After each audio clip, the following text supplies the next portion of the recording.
Thank you.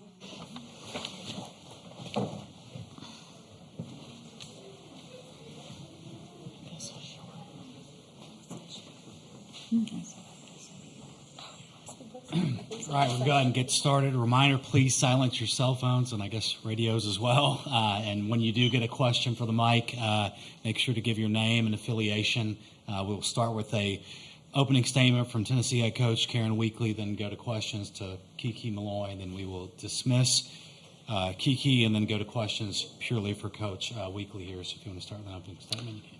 Yeah, certainly not the way we wanted to play or expected to play today. I'm still very proud of my team and have a lot of confidence in my team. That wasn't us out there. At the same time, you have to give a lot of credit to Oklahoma. They are an exceptional team. We knew that coming in, and we knew that we had to play a pretty near flawless game in every phase of the game to have a chance at a victory. We didn't do that, and you saw what happened. So we'll bounce back tomorrow. I told this team I don't want that to define this World Series or in any way dictate anything for tomorrow. And they've got a lot of grit and a lot of toughness, and I expect them to come out ready to play tomorrow. Okay, we'll now go to questions for Kiki. Anybody have?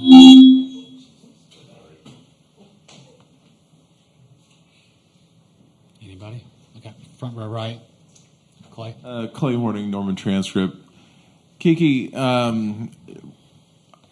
your program has been here before, but nonetheless, was the atmosphere an issue?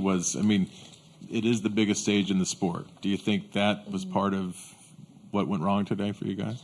We knew it was going to be loud. We played them last year at Mary Nutter. It was loud. Luckily, our first game, it was, I think, sold out. So we played in that atmosphere earlier. So I wouldn't necessarily say that was distraction for us. Okay, we'll go third row left. And you guys have talked a lot about being a player-driven team. Could you both talk about, what you need to do in that regard now to regroup so quickly? Just Kiki, and then we'll go to you later, Karen. I think just making sure that we keep the energy no matter what happens during the game. I think a little bit today you could kind of tell our energy went down a little bit, but just making sure that no matter what happens, we keep the momentum with our energy. Okay, go to James. CBS Sports Radio. Kiki, you guys have been a really good team all year, and so this game happens, but you're still alive in the tournament and everything. Talk about how you guys plan to regroup and what you guys will do to get ready for tomorrow. You got to have short-term memory, We have another game very quickly tomorrow, and we have a very good opponent, so just kind of flushing this game, and if we face them again in this tournament, then we'll talk about it when the time comes, but, we focus on Oklahoma State. Okay, we go back row, or third row. Right. Chris Williams, CBS Oklahoma. Kiki, what is it that Jordy Ballo's pitcher does that makes her so successful and so hard to hit against? I think just attacking the zone, but I think we could have had some better swings on her pitches that she might have left more on the white of the plate. So, but it was good seeing her. And again, if we see them again at the end of the tournament, we saw a lot of pitches. So, More questions for Kiki in the room? Okay, front row right here, left, Eric. Eric Bailey, Tulsa World. I just want to ask about the catch in the outfield. Just take us through it a little bit. Just reading the ball, going back. Let me think about it. I was just playing. I think a lot of people will probably expect you to roll over when things are not going well, but it's you still have a game to play. As long as we're on the field, you got to make some plays. So just being able to make that play for Riley, especially coming in because she was throwing the innings that she came in, she was throwing pretty well. So just being able to make that catch was really good, and hugging her at the end of it. All right. Got a question on Zoom from Maria Cornelius.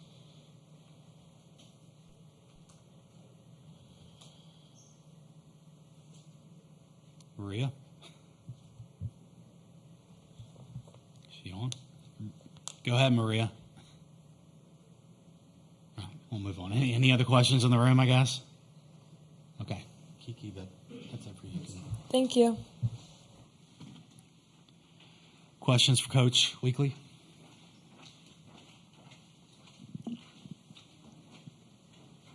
Okay. Third row left. Christina Wong from the Knoxville News Sentinel. Just what was kind of the strategy going in with the pitching decision? Yeah, so just scouting them, kind of watching a lot of the other games where people had been able to kind of hold the number in check as far as runs scored. I felt like Carlin presented a pretty good option to start with. I didn't plan on anyone going the full game or letting them see anybody too many times. I thought that was something else important in terms of just trying to keep them off balance. So we planned to throw different people at them, and the people we put in there, I thought had the pitches in their arsenal that would be most successful. So we didn't execute in a lot of those instances, but ultimately that decision is on me. That kind of like what happened against Florida in the regular season was the idea that like Ashley or Peyton would come in if you were able to get the lead on offense? Yeah, I think Ashley was going to be our back end person if we were, situationally if the game warranted that. Yep. Okay, we're going to go now front row right here to James. Talk about the team never really got going offensively today, and you guys are a really good offensive team. Talk about what do you think happened to the offense today and why didn't that take place? Well, the first inning we get a leadoff double. So right there you're like, okay, here we go, and it's not very often that we'll get a leadoff double and not get a run. So I don't know I don't think that took the wind out of our sails necessarily, but it was an opportunity we didn't capitalize on. And again, when you play a great team like Oklahoma, you've got to take advantage of everything you can get and then not give them anything. But I just felt like, we just got jammed up a lot. I mean, there was just a lot of weak contact, and I don't know, I'd have to see the film to know if we were, getting out of the zone a little bit on some of those, or she's a great pitcher too. And that's what great pitchers do, is they get you swinging at their pitch. Okay, we have second row left here to Ryan. Coach, when Oklahoma's lineup gets rolling, what's so hard about kind of seizing that momentum back to try and kind of steady everything and just kind of nip it in the bud right there? Yeah, I mean, it's you look at the people in their lineup, I mean, it's great player after great player. Everybody in there has won a lot of awards at whether it's been at Oklahoma or somewhere else before they got here. I mean, they're good, really good ball players. So that's part of it. There's no break there. And then I think you just have to treat it, if you start to think about kind of that momentum and everything that's come at you, I think it can overwhelm you mentally. And you just have to, hey, this is just one batter, one pitch here. Let's just stop the bleeding with this batter. And we just couldn't get to a point where we did that very well. Okay, we'll go to Dave, third row, right. Hi, Dave Wilson from ESPN.com. Coach, you said you told the team you did not want this to define the series for them or the tournament. This is their 50th straight win. Does that give you something to latch onto to say, look, it's not just us, there's a lot of people, or how do you deal with that? Do you use that as part of your motivation to them? I mean, we knew we were the underdog coming in, right? I mean, everybody's picked Oklahoma, and deservedly so. So I don't know that we take. I think any motivation we get is we're disappointed in how we played. That's not us. Even if we had not won the game, those girls want to play a whole lot better. They got a lot more pride than what we showed today. Any more questions? Okay, we've got two more. Go ahead, Chris. Chris Williams, CBS Oklahoma. I'll just go really fast. Coach, looking ahead, Oklahoma State tomorrow, what do you know about that team, and what do you guys have to do to get the win and stay alive? Not a lot, but, we work pretty hard and pretty fast. And, the interesting thing about the World Series, we had played one team that was here, and we'd played them 5 times. Well, the 5th time here, I guess. And we hadn't seen anybody else on the schedule, which was kind of weird because usually we do somewhere. So everybody's kind of new to us. We've kind of been, keeping our eye on teams that we thought we might face at the next stage, but we'll get after it tonight. I know they've got 2 outstanding pitchers, and we saw Kilfoyle a fair amount in the SEC before she transferred. Never seen Maxwell. Hopefully there's somebody we've seen that we can say, hey, we think she's a little bit like her and get some familiarity.